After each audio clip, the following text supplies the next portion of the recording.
নমস্কার প্রিয় শ্রোতা বন্ধুরা, তিয়াশার গল্পের বৈঠকে আপনাদের সবাইকে স্বাগত। তিয়াশার গল্পের বৈঠকের আজকের নিবেদন রামবাবু ও কানাইকুণ্ড, লিখেছেন শীর্ষেন্দু মুখোপাধ্যায়। শুরু করছি আজকের গল্প পাঠ রামবাবু ও কানাইকুণ্ড। রামবাবুর খুব সর্দি হয়েছিল।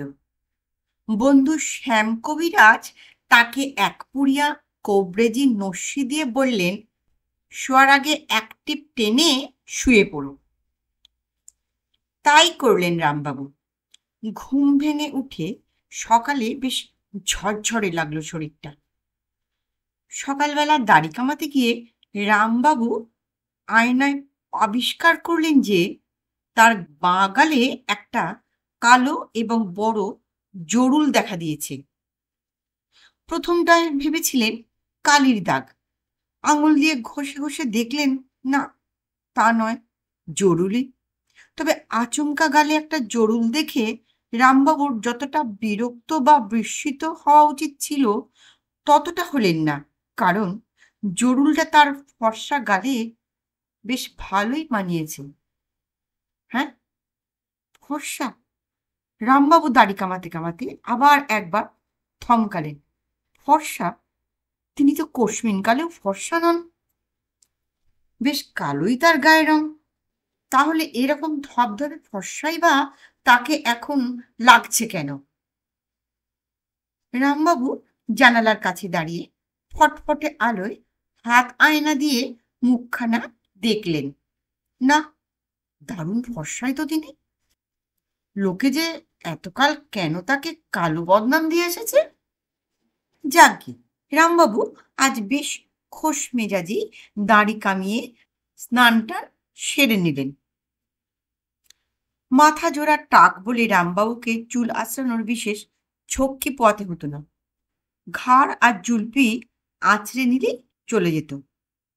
কিন্তু আজ রামবাবু চুল সামলাতে একেবারে হিমশিম খেয়ে গেল। মাথা ভর্তি কালো কুচকুচে এবং ঢেউ খেলানো চুল যে কোত্থেকে এলো তা রামবাবু হদিশ করতে পারলেন না। কিন্তু অফিসে সময় হয়ে যাচ্ছে। এসব ব্যাপার নিয়ে ভাববার মতন ফুরসত তার আর হাতে নেই এখন। বাথরুম থেকে বেরিয়ে চটপট পোশাক পরে ফেললেন। তাঁর গিন্নি বেশ মোটা সোটা, একটু থপথপে, গম্ভীর প্রকৃতির। রান্নাঘর থেকে বেরিয়ে এসে তিনি রামবাবুর দিকে তাঁর গম্ভীর চোখে কিছুক্ষণ চেয়ে থেকে বললেন, আপনি বাইরের ঘরে গিয়ে বসুন, উনি বাথরুমে স্নানে গেছেন। এটা কিরকম রসিকতা তা রামবাবু বুঝে উঠতে পারলেন না। তাঁর গিন্নি খুব রসিক প্রকৃতির মানুষও নন। রামবাবুকে খুব একটা বোকাও বলা যায় না। তিনি একটু ভাবলেন এবং ফের বড় আয়নায় ভালো করে নিজেকে দেখলেন। বছর 25 বয়সের বেশ কার্তিক ঠাকুরের মতো চেহারা বিশিষ্ট এই লোকটা যে তিনি নন তার টের পেতে এক লহমাও আর দেরি হলো না তাঁর। প্রথমটা একটু আতঙ্কিত হয়ে পড়লেও শেষ অবধি খুশিই হলেন রামবাবু। টাকওয়ালা কালো নাদুস নুদুস চেহারার যে মানুষটি তিনি ছিলেন তাকে তার বিশেষ পছন্দ ছিল না। রামবাবু এটাও বুঝলেন যে এ বাড়িতে আর অবস্থান করা তার ঠিক হবে না। তিনি আর যেই হন রামবাবু নন। সুতরাং রামবাবু সদর দরজা খুলে গটগট করে বেরিয়ে পড়লেন। সমস্যা হলো তিনি যে রামবাবু নন এটা তিনি বেশ বুঝতে পারছেন, কিন্তু তাহলে তিনি কে? এই নতুন চেহারার লোকটার তো কোনো একটা পরিচয় আছে। গোবর্ধন, রাজবল্লভ, বগলাপতি বা যাই হোক একটা নাম, এবং পাল, সিংহ, ভট্টাচার্য, যাই হোক একটা পদবি তো তার থাকা উচিত। বড় রাস্তায় পড়ার আগে দেখলেন গলির মোড়ের রকে বসে কতগুলো ছেলেরা আড্ডা মারছে। তারই ছেলের সব বন্ধুরা। রামবাবু যখন তাদের পেরিয়ে যাচ্ছেন তখন হঠাৎ তারা কথাবার্তা বন্ধ করে তার দিকে হাঁ করে চেয়ে থেকে হঠাৎ ফিসফাস করতে শুরু করলো। ওরে, ওই দেখ, কানাই কুণ্ডু যাচ্ছে। এই দেখ দেখ, কানাই কুণ্ডু যাচ্ছে। কানাই কুণ্ডু? রামবাবু একটু চমকালেন। কানাই কুণ্ডু মানে কি? মোহনবাগানের সেই বিখ্যাত খেলোয়াড়টি নাকি? না, তার খেলা রামবাবু কখনো দেখেননি, তবে নামটা প্রায় শোনেন। দারুণ নাকি খেলে, রোজই একটা দুটো তিনটে করে গোল দেয় বিপক্ষ দলকে। তাহলে তিনিই কানাই কুণ্ডু? রকের ছেলেরা হঠাৎ দৌড়ে এসে তাকে প্রায় ঘিরে ফেলল। এই যে কানাইদা, এখানে কোথায় এসেছিলেন? কানাইদা, আপনি তো বাগবাজারে থাকেন, আপনার ঠিকানাও আমরা জানি। 1/C Bagbazar lane. কানাইদা, আজ ইস্টবেঙ্গলকে কগল দিচ্ছেন, একটা অটোগ্রাফ দেবেন কানাইদা? রামবাবু খুব উঁচু দরের হাসি হেসে সবাইকার সঙ্গেই একটু আধটু কথা বললেন। এক ফাঁকে নিজের একটু পাবলিসিটিও করে নিলেন। বললেন, এই পাড়ায় রামবাবুর কাছে এসেছিলাম, উনি আমার দাদার মতো। একটা ছেলে বলে উঠল, ধুস, রামবাবু তো কুমড়ো পটাশ, তার উপর হাড় কেপ্পন, একটু ছিটও আছে মাথায়। রামবাবু আমতা আমতা করে বললেন, তোমরা ওকে ঠিক চেনো না, ওরকম সদাশিব লোক হয় না। যাই হোক, রামবাবু ছেলেগুলোকে এড়িয়ে গিয়ে বড় রাস্তায় ট্যাক্সি ধরলেন। কোথায় যাবেন তার সঠিক তিনি জানেনও না।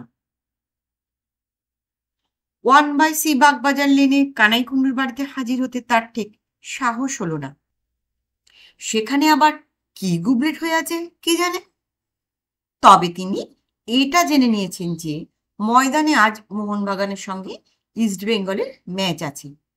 কাজেই ট্যাক্সিটা তিনি ময়দানের কাছে এনে ছেড়ে দিয়ে নেমে পড়লেন। আর নেমেই পড়ে গেলেন বিপাকে। কোত্থেকে পিলপিল করে এক গাদা লোক ছুটে এসে তাকে ঘিরে ফেলল।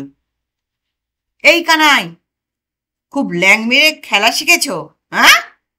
সেদিন যে বড় আমাদের হাফব্যাকটাকে জখম করেছিলে, আজ তোমার ঠ্যাং খুলে নেব, দাঁড়াও।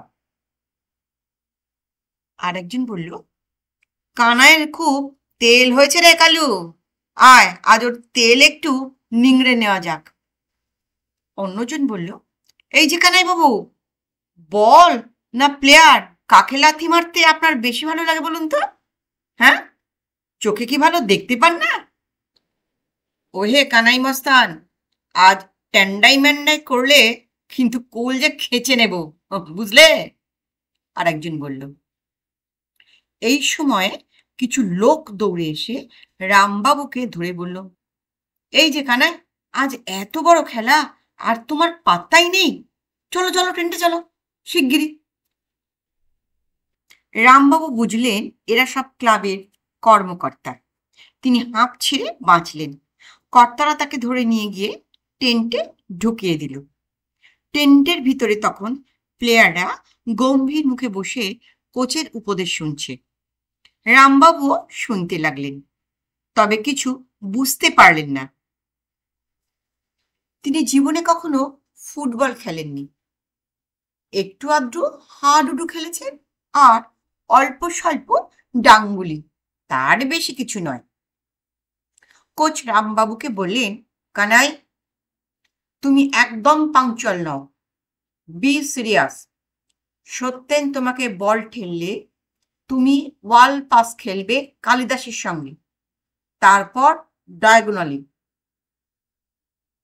রামবাবু বুঝলেন না, তবে গম্ভীরভাবে মাথা নাড়তে লাগলেন। দুপুরে বেশ খাওয়া দাওয়া হলো, তারপর বিশ্রাম। তারপর সবাই উঠে বুট টুট পরতে লাগলো। রামবাবুর খুব একটা অসুবিধে হলো না। আর চোখে অন্যটা দেখে দেখে তিনি বুট এবং জার্সি পরে ফেললেন। মাঠে নামতেই রামবাবুর বুক এবং পা কাঁপতে লাগলো। চারিদিকে গ্যালারি ভর্তি হাজার হাজার লোক বিকট স্বরে চেঁচাচ্ছে। রামবাবুর ভিড়মি খাওয়ার জোগাড়। মাঠে নেমে কি করতে হবে তা তিনি বেবাক ভুলে গেলেন। তবে একটা ব্যাপার তার জানা আছে, মাঠের শেষে ওই যে জাল লাগানো 3টে কাঠি, ওর মধ্যে বল পাঠানোই হলো আসল কাজ। প্রথমে কিছুক্ষণ রামবাবু বেমাক্কা ছোটাছুটি করলেন, তারপর পায়ে একবার বল পেয়ে ছুটতে শুরু করলেন প্রাণপ্রণে। আশ্চর্যের বিষয়, তাকে কেউ আটকাতে পারছিল না।